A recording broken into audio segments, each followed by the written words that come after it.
हो आणि देवस्थान महादेवाने विष घेतलं त्यांच्या शरीराचा दाह होऊ लागला. शीतल अशी गंगा धारण केली तरी दाह थांबला नाही. शीतल चंद्र डोक्यावर धारण केला तरी दाह थांबला नाही. वासुकी सर्प गळ्यामध्ये धारण केला तरी दाह थांबला नाही.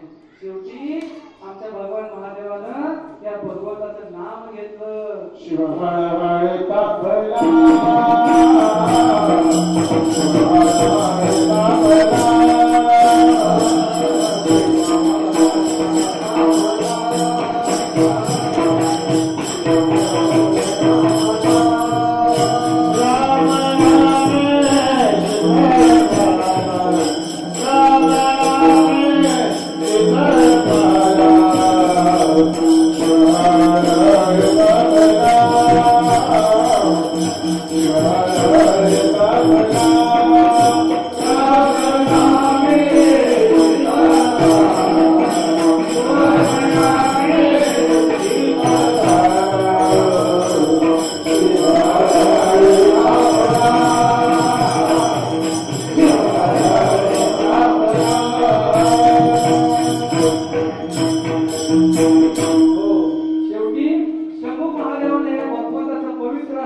नावाच्या वानरानं भगवंताचं नाम लिहावं, दगड पाण्यामध्ये टाकावा आणि ती दगड करावा. मग सांगा भगवंताच्या नामानं दगड करले ही सोन्यासारखी माणसं का तोडून जाऊ शकत नाही?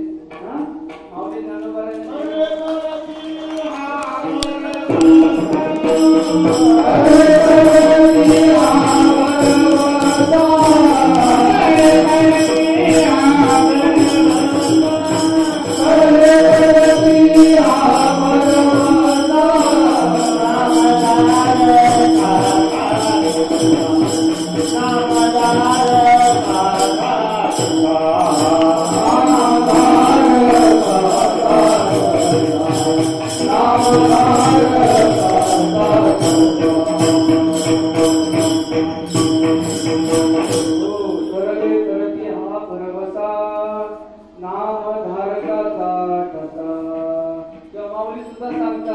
ज्ञानदेव म्हणे तरलो तरलो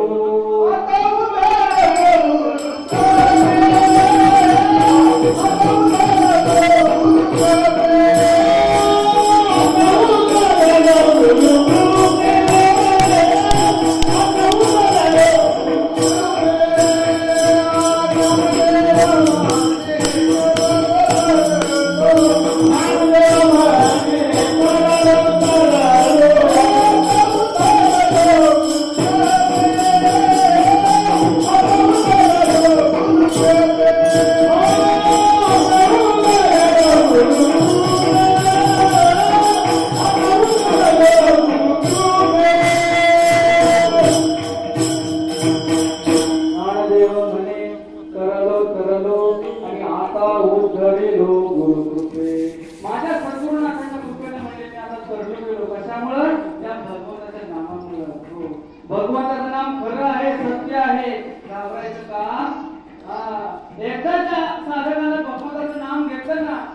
शेवटच्या क्षणापर्यंत शेवटच्या श्वासापर्यंत त्या नामावरती फक्त आपली निष्ठा ठेवा.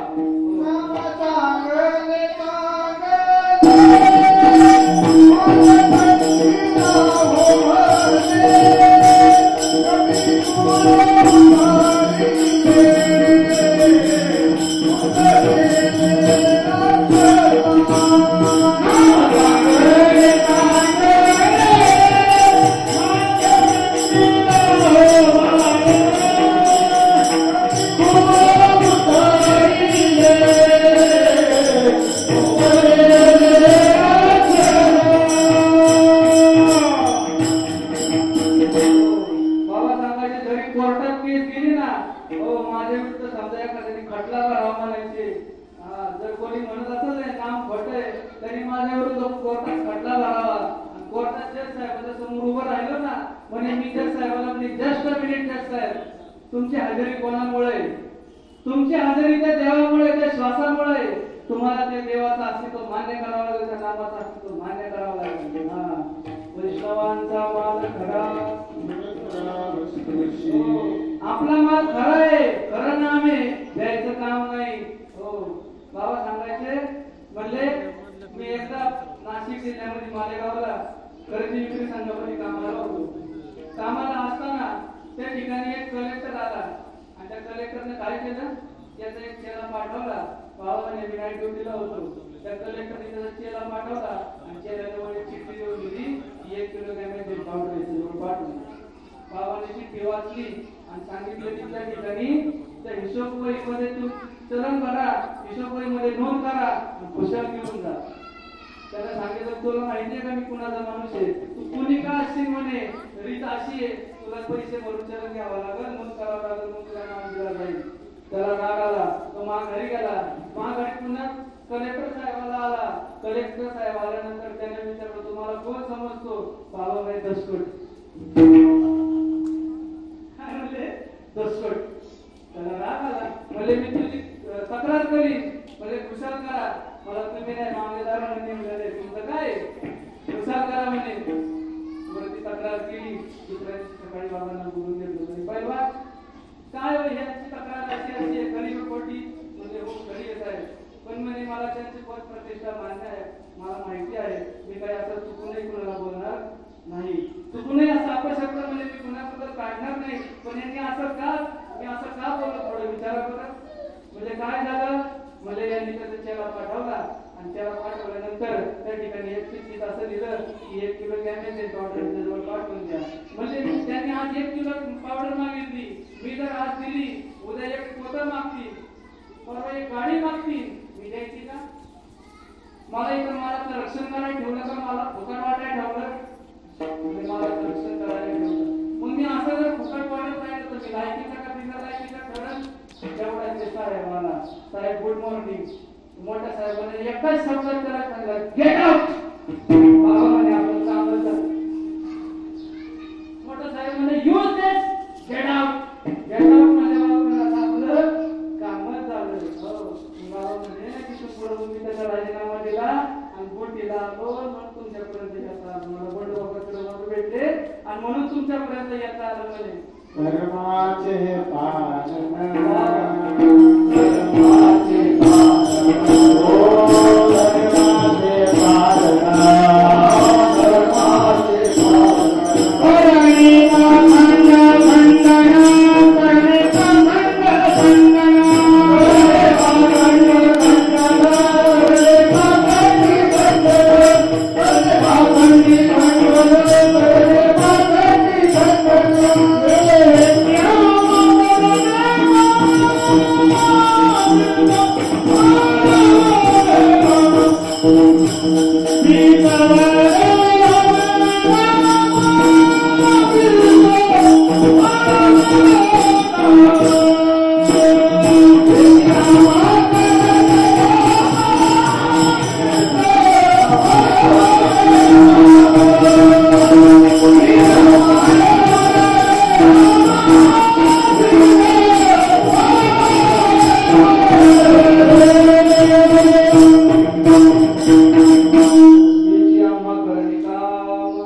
इथं व्यवहारामध्ये आपण एक दाणा पेरला तर एका दाण्याचं 5,000 दाणं करतो, एक पोतं पेरलं तर एका पोत्याचं 10 पोती करतो, एक आपल्या मुलाचं लग्न केलं तर आपला वंश वाढावा अशी आपली इच्छा असते.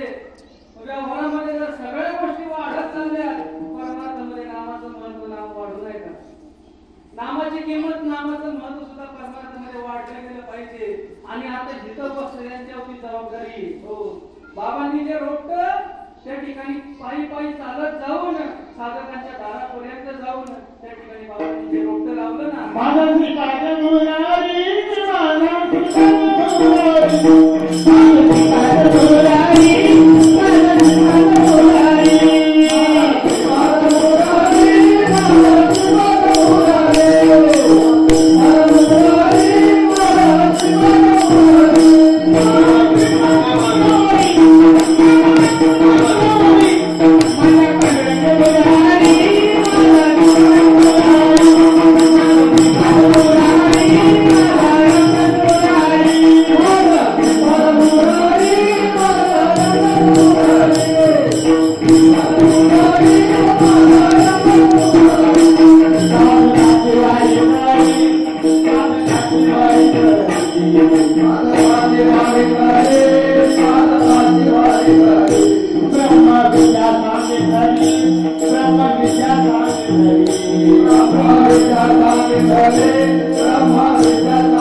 शिष्याला सुद्धा भगवंत मानणार हे तुम्ही साधू तुमच्यामध्ये जीवनामध्ये आलेले. बरं, आमच्याकडे करंगनगरला जेव्हा येते ना बाबा पुण्यामध्ये, करंगनगरला आले उदय बाबांची बॅग आपल्या खांद्याला असायची, बाबांची स्वतःची बॅग आपल्या बाबावर घ्यायची, इष्टतम उतरायचं, पायी पायी चालत सुद्धा त्यांच्या घर गाठायचं. आणि सुद्धा त्यांच्या घरी आलं की साधकांना निरोप पोचायचा की संध्याकाळी 4 वाजता बाबांनी प्रवचन, बाबा दुपारी 1 ला यायची. आणि आलं ना की आपल्या अंगाची शर्ट काढायचं, खुटीला बसवायचं, कुपरी बसायचं, सगळं हॉल मोकळा करायचा, बाबांच्या बॅगा एका कोपऱ्यात लावायच्या आणि दोन्ही बाबांनी असं बसायचं. आणि मग 1 असू 10 असू नाही तर सारं घर भरलेलं साधकांनी. जे एकाला सांगायचं ते 10ला सांगायचे, ते 10ला सांगायचं ते साऱ्या समाजाला सांगायचं. हो, आणि असं बाबांनी कार्य केलं. आणि एक जरी साधक असताना तरी सुद्धा त्याला तेच ब्रह्मज्ञान सांगायचे. बाबा म्हणायचे देवापुढे अजून एकटा होता, मायापुढे एवढे कीर्तन करणार ते सुद्धा आम्ही कीर्तन करणार. बाबांनी ते आहे का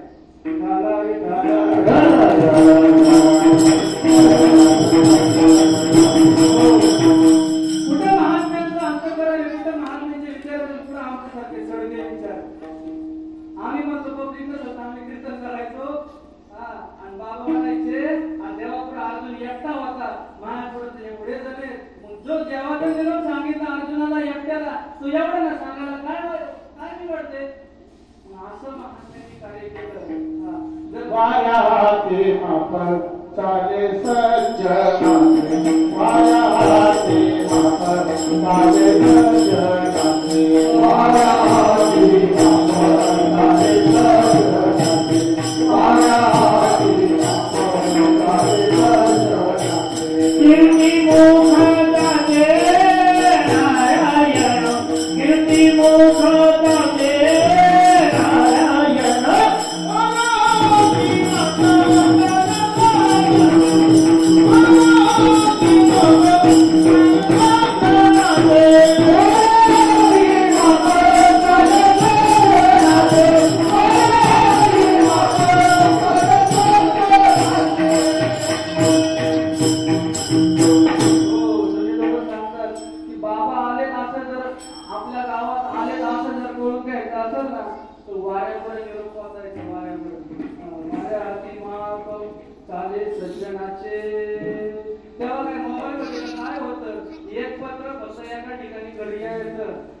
आलेलं पत्र साऱ्या गावाला आपोआप पोहोचायचं आपोआप कळायचं की साधू आज आपल्या गावामध्ये आलेले आहेत.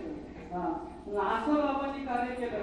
आणि जर आमच्या तिकडे आले ना सकाळचे मुक्कामाला थांबले आणि बाबाचं सकाळी आंघोळीला गेले ना सुतारचा जायचा बाबा थांबा मी पाठण घासली तुमची बाबा म्हणजे नको ताई तू पाठण घासू नको तू आपली स्वयंपाकाला साधन करून कधी सेवा करून घेतली नाही. बाबा म्हणे ताई माझी पाठण घासू नको तू आपली स्वयंपाकाला जा. नाही बाबा थांबा ना मी पाठण घासते. अगं ताई नको बाबा थांबा ना मी पाठण घासते. ताईनं बरीच विनंती केल्यावर बाबा म्हणे ताई बरं थांब. ताईला असं समोर घेतलं आणि समोर घेऊन बाबांनी एक गरम पाण्याचा तांब्या घेतला ताईच्या पायावर वाटला. ताईचं पाय आपल्या हाताने धुतलं आणि ताई आता माझी पाठण घातली. काय साधू होता. शिष्याची सेवा सोयी करणे आणि पूज्यत्वे मानी जे सत शिष्याची जोने घे सेवा मानी देवा समान, मानी देवा समान, मानी देवा समान.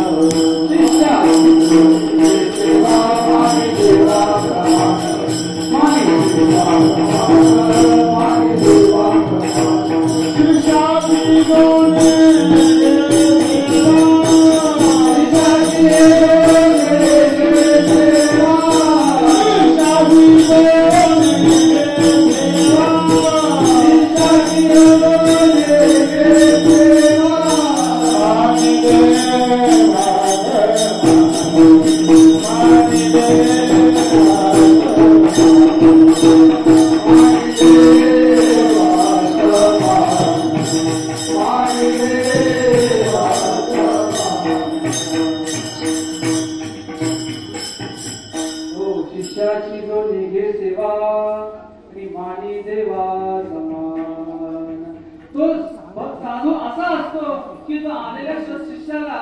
शिष्य म्हणून कधी पाहत नाही.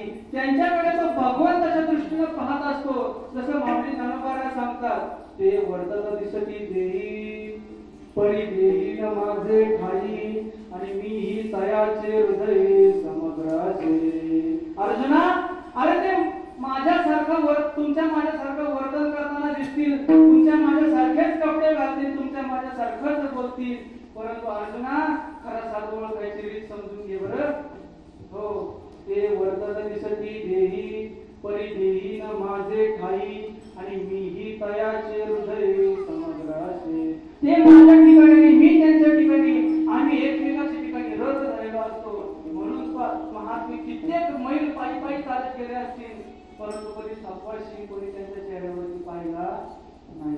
कधी थकवा त्यांच्या चेहऱ्यावरती दिसलं नाही. कधी खायला मिळलं तर नाही मिळलं हे सुद्धा साधकाला सांगितलं नाही.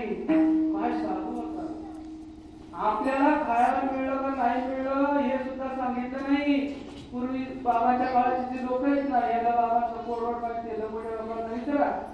बाबा म्हणाय आपण बाबांना कसं विचारायचं. आता 4 साधक बसले बाबांना कसं काय विचारा बाबा तुम्ही जेवलेत का नाही जेवले.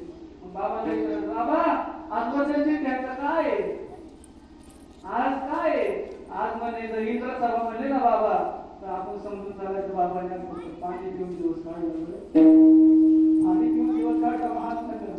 आणि बाबा जर म्हणले ना भाऊ आज आमची ब्रह्मसभा झाली तर आपण बाबा म्हणले ना सांगायचं बाबांनी सकाळी कुठेतरी जेवण केलेले बरोबर. पण महात्म्याचं म्हणजे साधकाला कळून सुद्धा दिलं नाही की त्या ताईच्या घरी बाबा उतरलेत ना त्या साधकाला कळून नाही मी जेवले का नाही जेवले. आता इंद्र सभा ब्रह्मसभा म्हणल्यावर ताईला काय सांगायचं.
ते शब्द त्या परमात्म्याला खरे करावे लागले.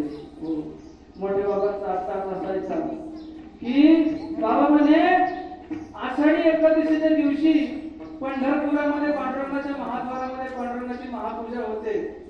ती महापूजा एखाद्या वारकऱ्याच्या हस्ते व्हायला पाहिजे. बाबांचा अर्थात असायचा कारण ज्यांना अखंड आयुष्य त्या पांडुरंगाची सेवा केलेली आहे त्याच्या हाताने ती पूजा व्हावा.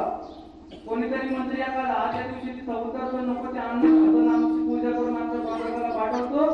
बाबा देशामध्ये बोलायचे म्हणजे असल्याच्या हातून पूजा होण्यापेक्षा काय वारकऱ्याच्या हस्ते पूजा व्हावा. आता तुम्ही आपण सगळेजण साक्षीला आहे महाराज गेल्या काही मावळचे 8-10 वर्ष झाली असतील बरोबर. 8-10 वर्ष झाली असतील पांडुरंग परमात्म्याची आषाढी एकादशीला पूजा पहिली वारकऱ्याच्या हस्ते होते आणि मग मुख्यमंत्र्याच्या हस्ते होते बरोबर. महात्म्यांच्या लोकातून सहज शब्द निघाला पण तो निघालेल्या शब्दाच्या परमात्म्याला सुद्धा खडा करावा लागला.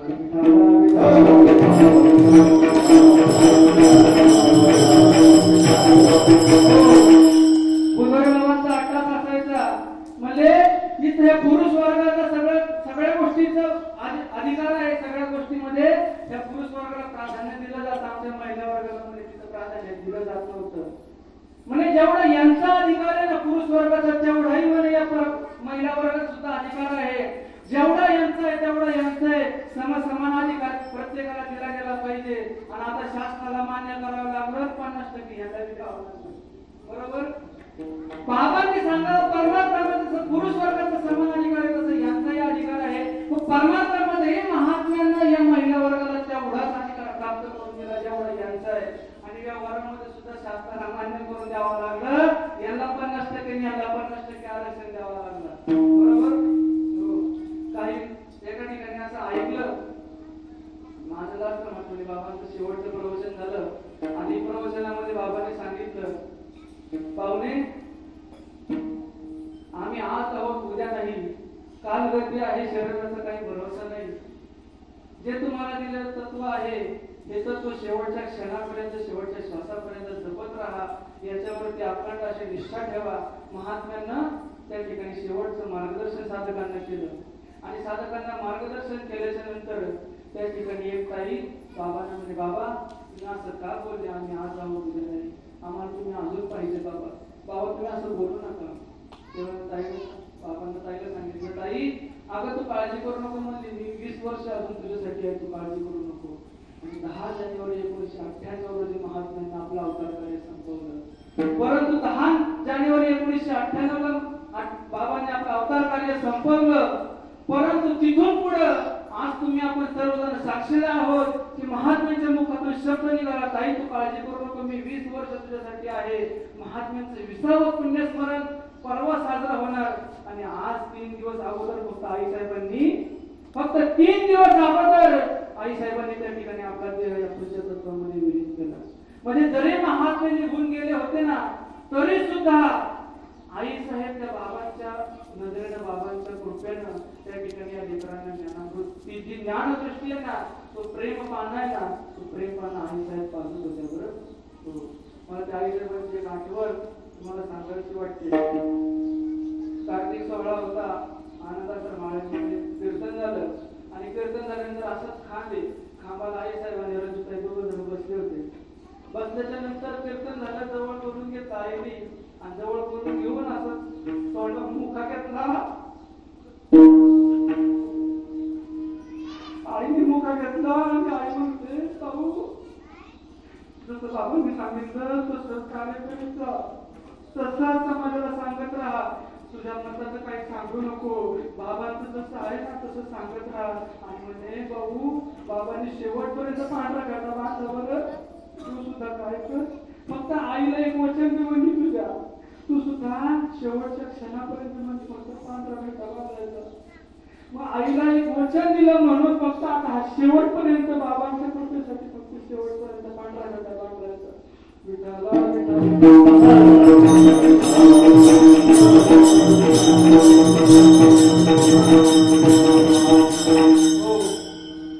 असे महात्मे आई वडिलांना तुमच्या माझ्या जीवनामध्ये लाभलेले सर्वसामान्य महात्मे होते. धर्माचं रक्षण करण्यासाठी पाखंडाचं नायनाट करण्यासाठी महात्मा अवताराला आलेला होता. अवताराला आला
आणि अशा महात्म्यांकडून आपल्याला त्या भगवंताचा अनादिकालाचा असणारा परब्रह्माचं तत्व ते नाम अगदी सहज पद्धतीने मिळालं. आणि असं पवित्र आणि पुण्य पावन असणारं ते भगवंताचं नाम माऊली ज्ञानोबा सांगतात की या नामानं काय होतं, हे नाम भगवंताचं एक आहे. या नामानं काय होतं, जे द्वैत तुमच्या माझ्यामध्ये आहे ना हे द्वैत बाजूला सरस आणि अद्वैतावर त्या साधक त्या ठिकाणी आढळून बाबा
भगवंताचं नाम एक आहे आणि हे एक असणारं भगवंताचं नाम जेव्हा साधक घेतो, साधकाने ते भगवंताचे नाम घेतल्यानंतर अगोदर त्या साधकाची स्थिती अशी असते, त्याची द्वैत अवस्था असते, देव कुठेतरी वेगळा आहे, देव कुठेतरी लांब आहे आणि मी कुठेतरी लांब आहे.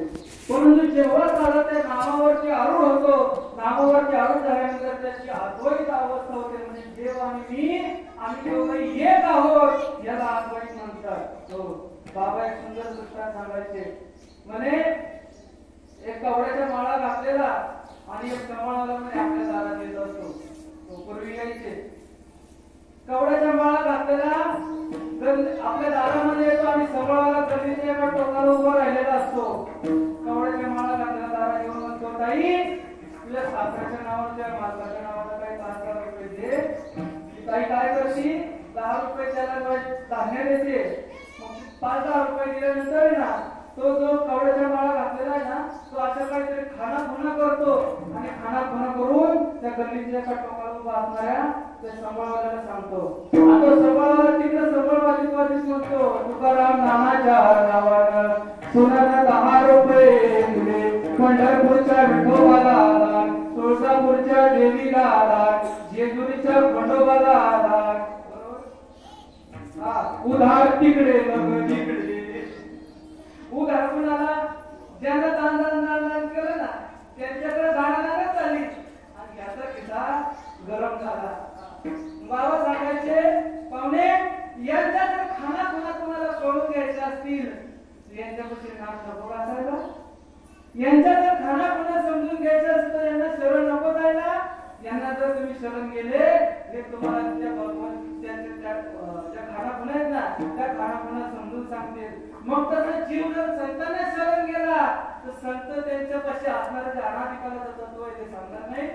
पुसता सांगेन इत बुध भात पैसोनी एकांत बुध गोष्टी. कधी पुसलं तर विचारलं तर तसं साधू तुमच्यापर्यंत सांगू शकत, तुमच्या शेजारी बसत तुमच्या शेजारून उठूनही निघून जाईल पण तुम्हाला साधू कळायचा नाही. तुम्ही जर विचारलं देवाचं खाना खुणा काय तर तो साधू सांगितल्याशिवाय राहणार नाही. हो, बाबा सांगायचे, जिसकी उसकी टेक आणि सबकी निशाणी येत. हो, म्हणे गणपती बाप्पा आहे, गणपती बाप्पाचं वाहन काय, उंदीर, बरोबर. आणि उंदराला कोण खातं, मांजर. आता सांगा गणपती मोठा, उंदीर मोठा का मांजर मोठी, कोण मोठं नेमकं? गणपती मोठा म्हणावा तर गणपतीला वाहून उंदीर गेलो, उंदीर गणपतीपेक्षा श्रेष्ठ. मग गणपतीपेक्षा उंदीर जर श्रेष्ठ म्हणावा तर उंदराला बाबा खाऊन टाकतो, मांजर खाऊन टाकली. मग आता नेमकं कुणाला श्रेष्ठ म्हणायचं? बाबा सांगतात तिथं कर्माचा फक्त विषय आहे. अधिष्ठानानं जर पाहिलं तर अधिष्ठानानं गणपती, उंदीर, मांजर आणि पावणे तुम्ही. कोण कोण? गणपती, उंदीर, मांजर आणि पावणे तुम्ही.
बसला नाना परी भरोनी उरला चराचरी. जरी ते नाना रूपाने नडलेला आहे तरी सुद्धा आम्हाला कळत नाही, कारण आम्ही त्याला शोधायला बाहेर निघतो. आम्ही आतमध्ये त्याला शोधायला नाही. हो, आम्ही आतमध्ये त्याला शोधित नाही, आम्ही बाहेर त्याला शोधू लागलो म्हणून आम्हाला देव कळू शकत जवळ असणारा जगाचे विवाद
शेजारच्यांनी पाहिलं तर म्हणजे म्हातारा माणूस काहीतरी हरवला असेल, आपण शोधू लागलो म्हणून सारी वाडी सारा गाव गोळा झाला आणि सारी माती चाळायला लागली.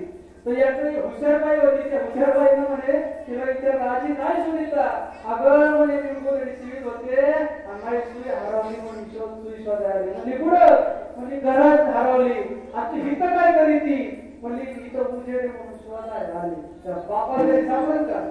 हा, इथं उजेड पण इथं शोधायला आली. जिथं हरवली तिथं शोधा, जिथं चुकलं तिथं शोधा. हो, अजून एक सुंदर दृष्टांत सांगायचे. म्हणजे एक वडारी होता. तो वडारी गांडला होता परिस्थितीला आणि हा श्रीमंत होता. आणि त्याने श्रीमंताने काय केलं? मला आपली पोर द्यायची तर कुणाला द्यायची? मोठ्याला द्यायची. लहान्याला आपली पोर द्यायची नाही. आणि मग असं विचार केल्यानंतर त्याने विचार केला सगळ्यात श्रीमंत कोण? तर मला सूर्य, कारण तो साऱ्या जगाला प्रकाश देतो, तो सगळ्यात मोठा असला पाहिजे, मग आपली पोर मोठ्याला द्यायची. म्हणून त्याने काय केलं? शिडी लावून गेला. आता दृष्टांत बाबा जातो समजा शिडी लावून आपण मी समजून घ्यायचं. तो वडाली काय केलं? त्याने शिडी लावून वर गेला आणि सूर्याला म्हणला माझी पोर पदरात घ्या, तुम्ही सगळ्यात मोठे आहात. सूर्यदेवाला सांगितलं हे बघ बाबा, जरी तुला असं वाटत असेल की मी सगळ्यात मोठा आहे तर म्हणे असं काही नाही म्हणे. जर ढग आडवा आला तर मी दिसतो का? नाही दिसत. म्हणजे माझ्यापेक्षा मोठा कोण? म्हणजे ढग आहे. मग हे बाबा परत ढगावर गेला. ढगाला म्हणला माझी पोर पदरात घ्या. ढग म्हणला हे बघ बाबा, मी जरी तुला वाटत असेल मी सगळ्यात मोठा आहे तरी म्हणला मी मोठा नाही. मी साऱ्याला हिकडून तिकडे घेऊ शकतो. वायदळ जर उठली तर तुमच्या इथं काही सुद्धा ठेवायचे नाही, सगळं घेऊन जाईल. पण म्हणजे दगड मात्र माय त्याने हलत. म्हणजे माझ्या सगळ्यात मोठा कोण? दगड. आता म्हणजे आपली पोर दगडाला देऊ. दगडापर्यंत गेला म्हणजे माझी पोर घ्या पदरात. दगड बाबा म्हणे भाऊ मी तुझी पोर पदरात घेऊ शकत नाही. तुला जरी असं वाटत असेल ना मी सगळ्यात मोठा आहे तर म्हणजे मी तुझी पोर पदरात घेऊ शकत नाही का? तर म्हणजे वडारी जर आला तर एका ठोक्यात पण तुकडे करीतो. काय करतो? एका ठोक्यात पण तुकडे करीतो. आता सांगा सगळ्यात मोठा कोण? म्हणजे याची कुणाला होती? अरे ज्याच्या पैसे असतात त्याला द्यावं लागत. पण आपण आपल्या इथं शोधून पहा, आपल्याला जगाची उठाठेव पडलेली आहे. आपण आपल्या आतमध्ये शोधायला तयार नाही. आणि ज्यांना आतमध्ये शोधलं ना तो खऱ्या अर्थाने सुखी आणि चांगला आहे.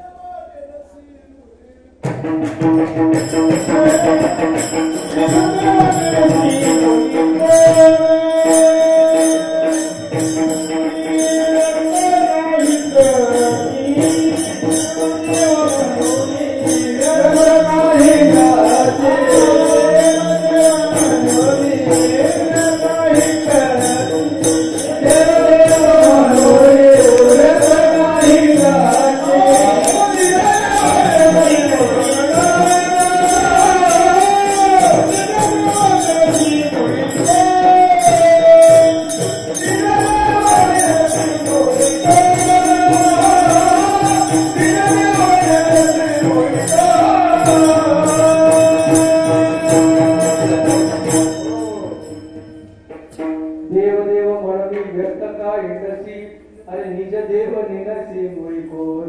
देवा नाही रूप देवा नाही नाव, देवा नाही गाव कोणी काही. ज्ञानदेव म्हणे पदा आत्मदेवा आणि अखंडित सेवा करा त्याची. साधू संतांना आणि परमात्म्याला सुद्धा सांगितलं. साधू संत सांगतात ज्ञानदेव म्हणे पदा आत्मदेवा आणि अखंडित सेवा करा त्याची. तुमच्या माझ्यामध्ये असणारा आत्मा हाच साऱ्या देवांचा देव आहे आणि ह्याची आपल्याला सेवा करायला साधू संतांना सांगितली. पण आम्ही याच्याकडे पाहत नाही, आम्ही दुसऱ्यांच्या नादात लागलो म्हणून कदाचित हा बंध असा तयार झाला असावा. तुका म्हणे कैसे आंधळे हे जन गेले विसरवणी खऱ्या देवा. ज्या की तुकोबाला सांगतात की हे जग खऱ्या देवाला विसरलं, त्या अर्थी आम्ही समजून चालायचं आम्ही खोट्या देवाचा नादात लागलो. बरोबर. ज्या ती साधू संत सांगतात हे खऱ्या देवाला विसरले गेले, त्या अर्थी आम्ही खोट्या देवाची भक्ती करू लागलो. आणि खोट्या देवाची भक्ती जर करीत असेल तर आमचा कधीही मेळ बसू शकत नाही. आमच्या जीवाचा उद्धार कदापि होऊ शकत नाही. मग जीवाचा जर उद्धार करून घ्यायचा असेल, जीवाचा जर उद्धार व्हावा असं जर वाटत असेल तर त्याला फक्त आणि फक्त कलियुगामध्ये एकच साधन आहे, भगवंताचं नाम. भगवंताच्या नामाशिवाय दुसरं साधन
सांगे तुका नाम घेता राहू नका.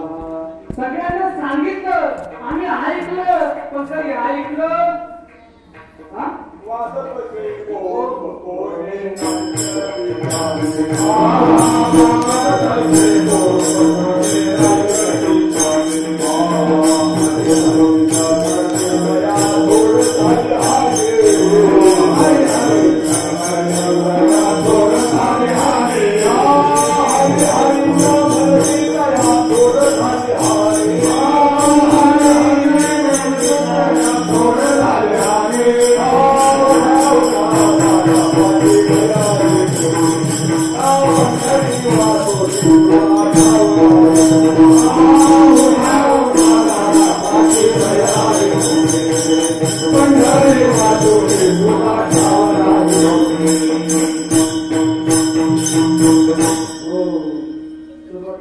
वाजतसे भोम कोणी नायकटे काणी. हरी हरी न म्हणती तया थोर झाले आणि. उठा उठा जागा पाठी भय आले मोठे, पंढरे वाच निजोला ठाव नाही कोठे. हो, आम्ही साधू संतांना खूप भोगून सांगितलं, आम्ही ऐकलं, पण ऐकत जर समजा असं झालं आपल्या घरी जर पाहुणे आले आणि पाहुणे आल्याच्या नंतर आपण आपल्या पोराला जर सांगितलं ना, बाळा आपल्या घरी पाहुणे आले तर तांबर पाणी घेऊन या. आपलं पोर असं कुठं तरी एका कोपऱ्यात बसलेले, बापानं सांगितलं बाळा पाहुणे आले तांबर पाणी घेऊन ये, तर बापानं सांगायचं काम केलं, पण पोरानं ऐकलं असं कधी म्हणता येईल. जेव्हा ते उठल आणि तांबर पाणी घेऊन येईल त्या वेळेला बापानं सांगितलं, पोरानं ऐकलं, पण ऐकलं तर नाही. पोर उठल का जाग्यावर, पोर जाग्यावर उठून पाणी आणायचं नाही. आपल्या बापानं सांगितलं शेवटच्या क्षणापर्यंत भगवंताच्या नामस्मरणाशी एकरूप राहा. आम्ही ऐकलं का ऐकून ऐकलं ज्याचा त्याने विचार करा.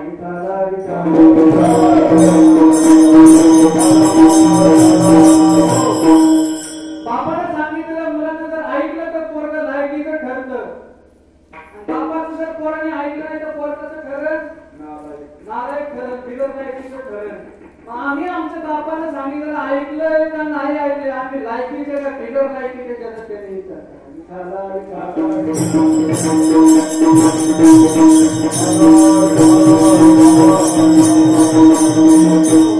भगवंताला दिलेल्या वचनाशी साधून तुम्हाला एकनिष्ठ केलं.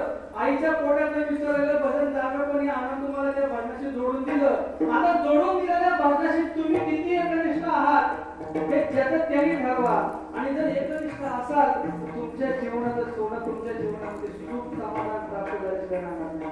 आणि जर एकनिष्ठ नसाल तर आपल्याही जीवनामध्ये दुःख भोगायला आल्याशिवाय राहणार नाही. जरी साधक असतात तरी तरी त्या नामाशी जर एकनिष्ठ नसेल. आता कोरोनामध्ये तर निष्ठा निष्ठी झाली, निष्ठा पुढंच नाही दिसत. दहा कोरोनाला डॉक्टरने सांगावं काढ मारली आणि मी नदी डुबकी लावायची. डुबकी मारली की माळावर आपण दुसऱ्या किनाऱ्यावर पडला. आणि मग काय म्हणायचं नदीने काढून घेतली नाही काढली बरं पटलं. काय म्हणायचं इंद्रायणी डुबकी मारली, इंद्रायणी माझी माळ काढून घेतली. म्हणला ही नाही काढली माळ. हा मला माळ जायची नव्हती.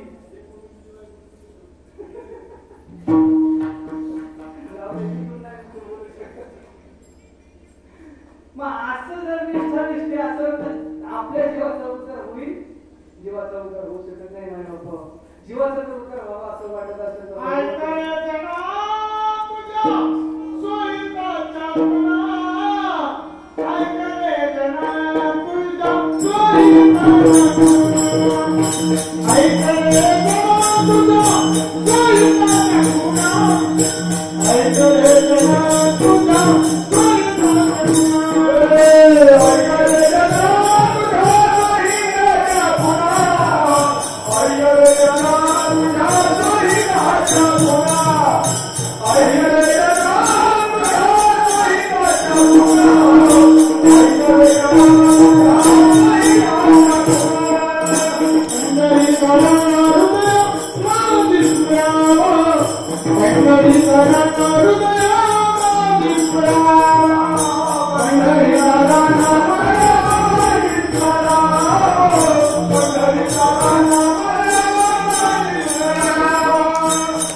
तुझ्या स्वहिताच्या खुणा पंढरीचा राणा मना माझी स्मरावा.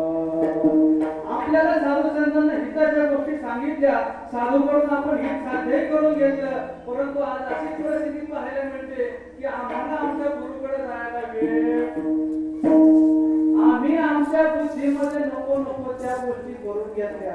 हो, माझं नाही सांगत, साधू संतांचा असा एक अभंग आहे. लोह परिसावरी रुसले सोने पणाशी मुकले, येथे कोणाचे काय बा गेले, अरे त्याचे त्याने अनहित केले. ज्याचं त्याने अनहित केलं, लोखंड जर पैसा उरुसत तर काय होईल, हानी कोणाची आहे तरी कळा ना म्हणा लोखंडाला.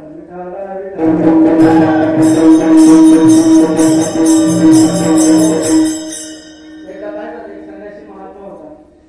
त्या संन्यासी महात्म्यानं असं व्रत आचरण होतं की स्त्रीची सावली सुद्धा आपल्या अंगावरती पडून घ्यायची नाही, स्त्रीला स्पर्श करायचा नाही, असा तो संन्यासी महात्मा होता. परंतु त्याचे 5-25 शिष्याने तो संन्यासी महात्मा एकदा तीर्थयात्रेला निघाले. आणि तीर्थयात्रेला जात असताना प्रसंग असा आला की नदी पार करून पलीकडे जायचं. आता नदी पार करून पलीकडे जायची वेळ आली. त्या ठिकाणी नदीच्या अलीकडच्या किनाऱ्यावरती एक स्त्री होती. तिला नदी पार करून पलीकडे जायचं होतं, पण तिला मात्र पोहोचता येत नव्हतं. ती कोणाची तरी वाटच पाहत होती. त्यामुळे साधू आणि त्याचे शिष्य आले आणि आल्याच्या नंतर त्या ठिकाणी साधूला आलेलं पाहिलं. तिने आपण नमस्कार केला. साधूला हे विचारलं, तुम्ही पलीकडे चालले का? ते म्हणले हो. म्हणजे मला पलीकडे घेऊन जाता का? साधूने सांगितलं ठीक आहे, तुला पोहता येतं? म्हणजे मला पोहता येत नाही. तुला नदीतले खास पडले माहिती आहे? म्हणजे मला नदीतले खास पडले सुद्धा माहिती नाही. ठीक आहे म्हणजे एक काम कर, तू काय कर म्हणजे काही माझ्या खांद्यावरती बस. साधूने काय केलं, त्या स्त्रीला आपल्या खांद्यावर बसवलं आणि नदीच्या किनाऱ्यावर घेऊन गेला आणि तिथून पुढे आपला प्रवास सुरू केला. 5 दिवस तयाला आला. 8-10 घंटे गेले. दिवस तयाला आला. दिवस तयाला आल्याच्या नंतर त्याच्या 5-25 शिष्यांपैकी एका शिष्याच्या डोळ्यामध्ये सकाळपासून असं होतं, आपला बाबा कोण आहे? संन्यासी. संन्याशाने स्त्रीची सावली सुद्धा अंगावरती पडून घ्यायची नाही. आणि आपल्या बाबाला स्त्रीला उचलून कसं काय घ्यायचं? 5-50 किलोमीटर पुढे गेल्यानंतर सुद्धा त्याच्या डोक्यामध्ये पुंगा होता. न राहून सद्गुरूला कळलं ह्याच्या मनामध्ये काय चाललंय. गुरुने विचारलं, बाळा तुझ्या मनामध्ये सकाळपासून मी पहाटे काहीतरी करत होते आणि काय भानगड? त्यानं विचारलं, बाबा आपण संन्यासी आहोत, संन्याशाला स्त्रीला स्पर्श करायचा नसतो, मग तुम्ही त्या स्त्रीला उचललं कसं? महाराजांनी सांगितलं, भाऊ अरे मी म्हणले त्या स्त्रीला फक्त एका केंद्रात दुसऱ्या केंद्रात घेऊन आलो, तू 25 किलोमीटर पुढे घेऊन आला. काय केलं? तू तिला 25 किलोमीटर पुढे घेऊन आला. मी तर तिथं दिसत मग आपण सुद्धा हो ज्या काही व्यवहाराच्या गोष्टी असतील त्या सोडून द्यायचं. साधकांमध्ये सुद्धा प्रेम निर्माण झालं पाहिजे. व्यवहाराच्या गोष्टी व्यवहाराच्या बाजूला सोडून द्यायच्या. पण साधूच्या धर्ममंडळामध्ये येत असताना सगळ्यांनी एक जेवण एक निष्ठेने यायला पाहिजे. कारण जो परमार्थ तुमच्या माझ्या हातामध्ये साधूला पोचवला आणि उपाशी राहिलं पाणी पिऊन प्रवास केला, चालत जाऊन पायाला फोड आले तरी परवा न करता माझ्या बापापर्यंत येऊन हा परमार्थ पोचवला आणि आम्ही खुशाल तांड्यावर करू लागलोय. वाईट वाटतं महाराज, आम्ही खुशाल तांड्यावर करू लागलो. आम्हाला गुरुची काही घेणं पडलं नाही. आता आम्ही आता मोठे झालो असं कधी साधकांना समजून घ्यायचं.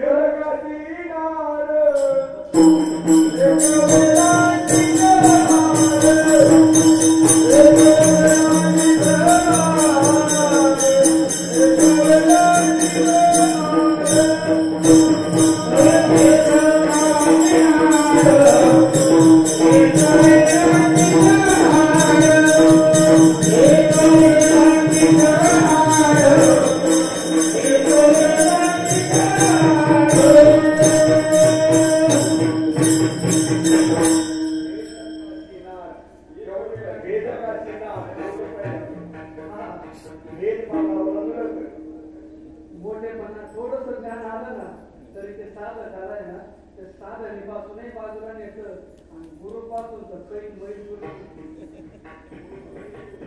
गुरु तर पहिला वैरी होता त्याचा.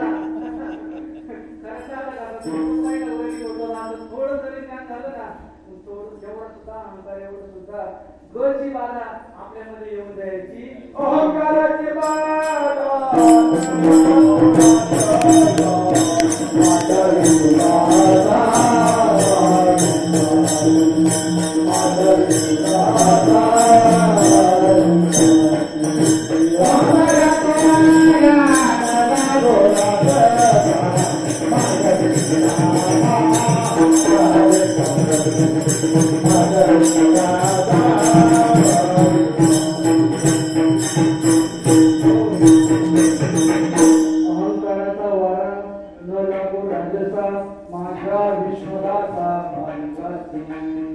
साधकाचं असं कर्तव्य आहे की त्यानं सद्गुरूची त्रास शेवटच्या क्षणापर्यंत धरून ठेवली पाहिजे. कारण जोपर्यंत तो सानिध्यामध्ये ना तोपर्यंत तो पोटावरती राहील. सानिध्य एका बाजूला सरलं तर बाबा एक कोंबडीचं ते काय पद सांगायचे ना, मुर्गी घनी बच्चे घनी आगे पीछे थाट. जरी आपल्याला दिसत असतं ना मुर्गी घनी बच्चे घने आगे पीछे थाट, पण बच्चे जर मुर्गी पासून बाजूला गेले बस उठाय पहिले नाटका उठाय गार कोंबडी बाई मुकरीच्या मुकरी कुकुच असं होता कामा. जे काही मतभेद असतील ते मंडपाच्या बाहेर गेल्यानंतर तिथंच गंगेला सोडून द्यायचं आणि आपल्या साधकांना आपल्या महात्म्यांचं कार्य करण्यासाठी एकदा तर असा प्रसंग झाला, पुण्यामध्ये एकदा कीर्तन होतं. कीर्तन संपल्यानंतर आनंद संप्रदायाच्या कीर्तनामधून उल्लेख झाला. उल्लेख झाल्यावर ते आळंदीचा महाराज होता, कीर्तनाला आले होते. पाहुण्याचं होतं, पाहुण्याने बोलावून आल्याच्या नंतर म्हणे बाबा ते आनंद संप्रदायाचे काय वेगळं आहे पाहू. म्हणलं वेगळं नाही, आम्ही तुमची लेकर येतो. मी काय म्हणतो त्याला, आम्ही तुमची लेकर आहे, आम्ही तुमच्यापासून वेगळे नाही. तुम्हाला असं का वाटतं वेगळे? नाही नाही नाही म्हणे, काय आहे तुमच्याकडे म्हणे, कोणता बी माणूस उभा करा म्हणे, लोक आम्ही 4 वर्ष शिकतो तर आम्हाला एवढा पाठा होत नाही, एवढा त्याचा पाठा होतो, कसं काय म्हणे. म्हणलं तू ये इथं मग कळ जावे त्याच्या भूषा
जर सौजन्य देण्याची जर प्रथा प्रत्येक सप्त्यांमध्ये आली ना तर मी तर म्हणतो भाऊ आपले सगळे कार्यक्रम आधी चहा केला व्यवस्थित.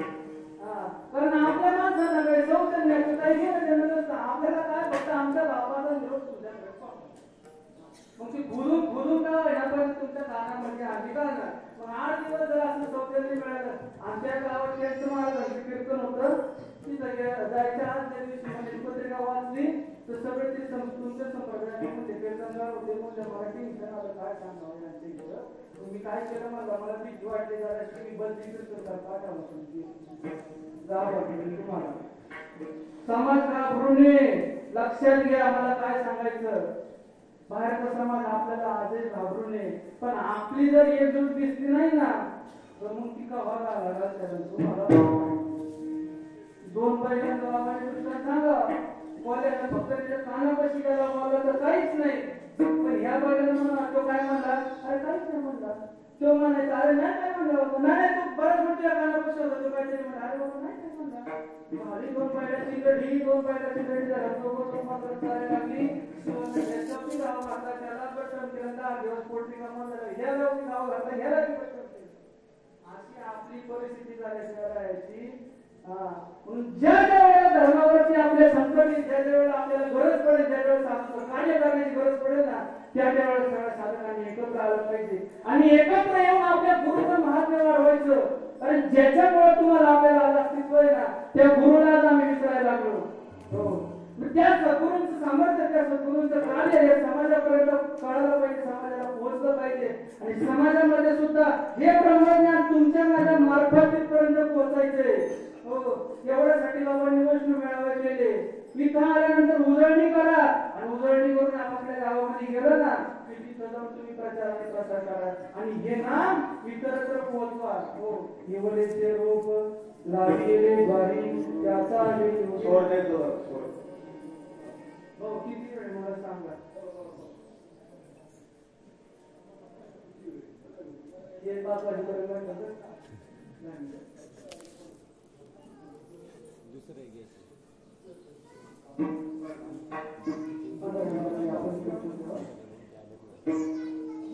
विठाला विठाला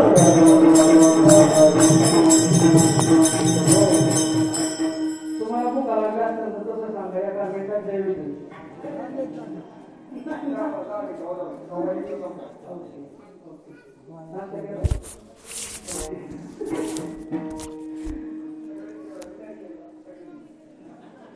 सगळ्यांनी केलं तुमचं बरोबर आहे बरोबर का.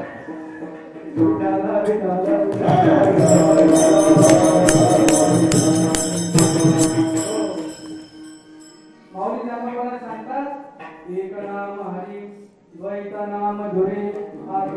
कुसळी विरळा जाणे. भगवंताच्या नामावरती आरूढ झाल्याच्या नंतर साधकाची अशी अवस्था होते, त्याचं द्वैत विसरून जातं आणि तो अद्वैताच्या स्थितीला त्या ठिकाणी आरूढ होतो. आणि अद्वैताच्या स्थितीवरती आरूढ झालेल्या साधकाचं लक्ष मावली जाणून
समबुद्धी गीता समान श्री हरी शमद मावळी हरी झाला.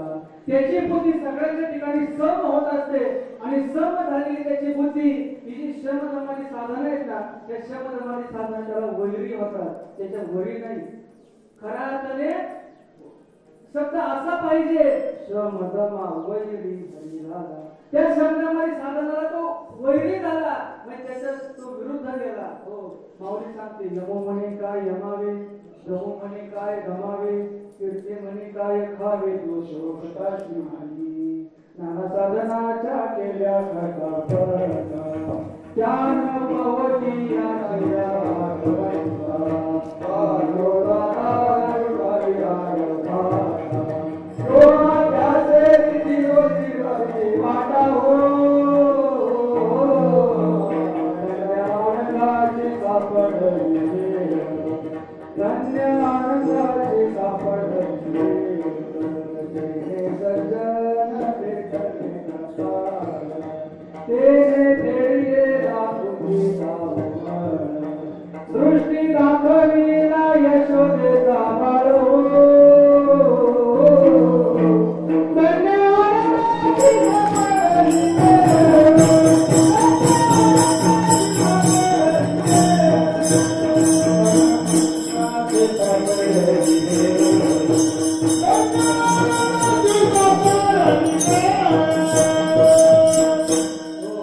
त्याची बुद्धी त्या ठिकाणी सम झालेली असते.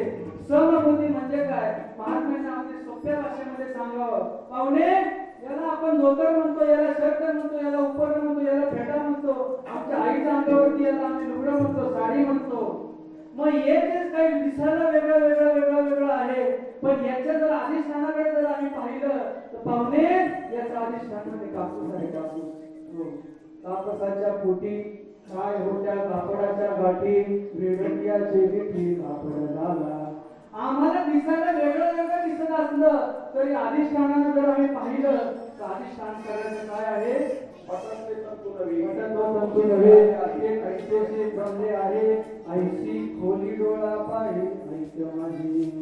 मग जर त्या ठिकाणी आम्हाला दिसायला वेगळं दिसते, असायला काय आहे, असायला सगळा इथून कापूसच आहे.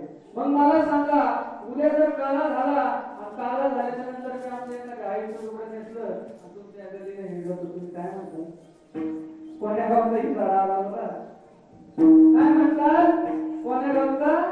हा, मग मला सांगा, तुम्ही अधिष्ठान पाहिलं का, वस्तू पाहिली,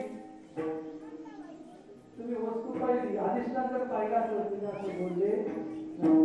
आम्हाला आमची दृष्टी अधिष्ठानाकडे नेऊन पोहोचवली जाऊन जर आपण प्रवासाला निघालो, एसटी दोन शेजारी पुढे येतात, आपली एसटी जाग्या शेजारची एसटी मागं चालली, आपल्याला काय वाटतं, आपली एसटी मागे चालली, आपल्याला वाटतं आपली एसटी निघाली, आपण आपल्या पाहुण्याला खाली उभं राहिलेला टाटा करायची गडबड करतो, बरोबर.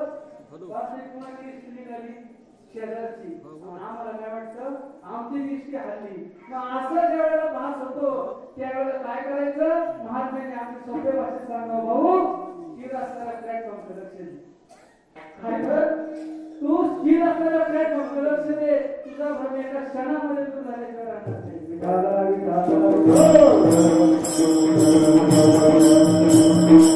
आम्हाला या वनामध्ये जगत असताना अनेक भ्रम होती, पण भ्रम झाल्यानंतर आम्हाला अधिष्ठानाकडे जर आम्ही पाहिलं ना, तर अधिष्ठानाकडे पाहिल्यानंतर आमची बुद्धी सुद्धा स्थिर झाल्याशिवाय राहणार नाही. म्हणून माऊली सांगतात, समबुद्धी गीता समान श्री हरे शमदम हरी लाला.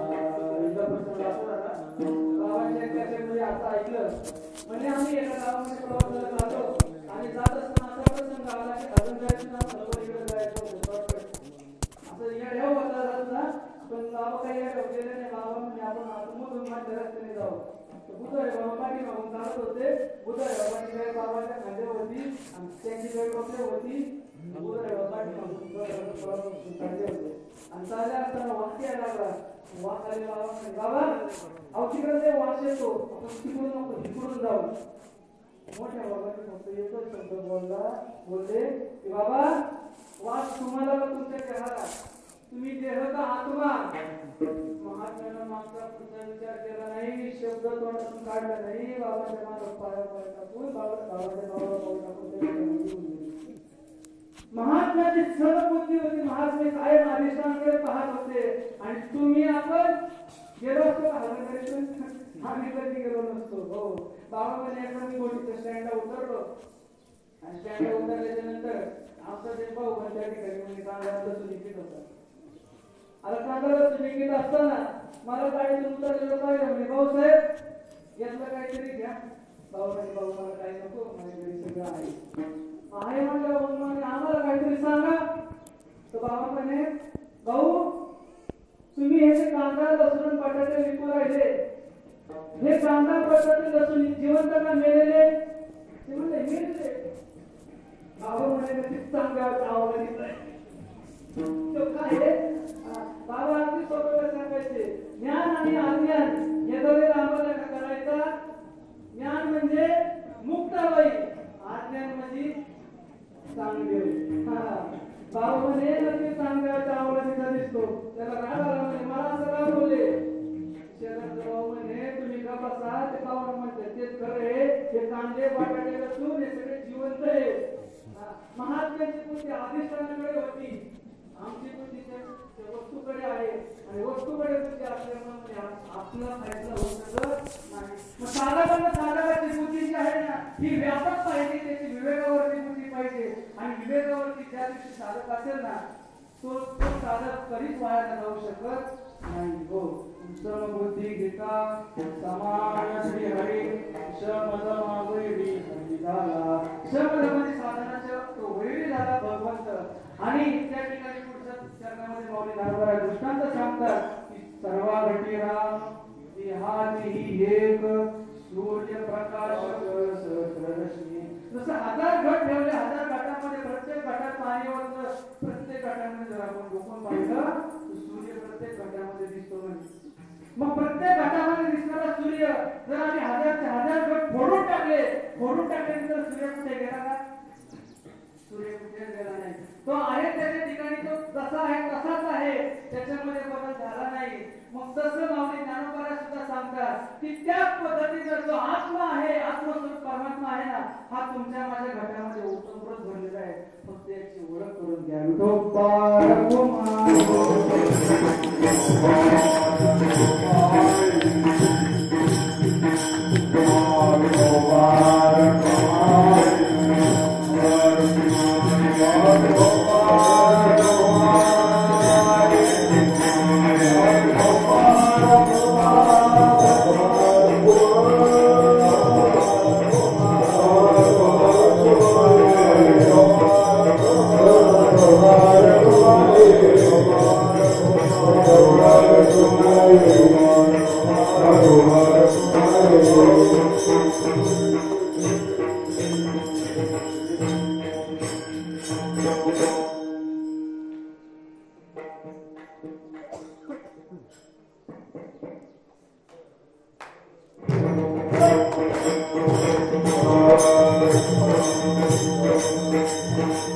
एक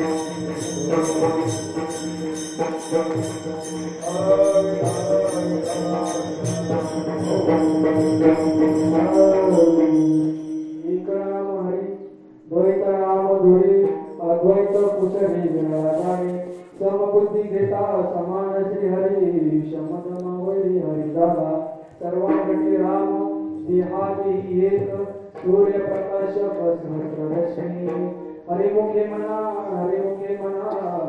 पुण्याची गणना कोण करी. माऊली नावाला शेवटच्या चरणामध्ये बोलतात की जो साधक या भगवानाच्या नावावरती आरूढ आहे, भगवानाच्या नावावरती एकनिष्ठ असेल ना, तो इथून पाठीमागच्या जन्माचा मुक्त झाला, पण इथून पुढेही त्याला जन्माला यायचं काम राहिलं नाही. या अभंगाच्या शेवटच्या देवती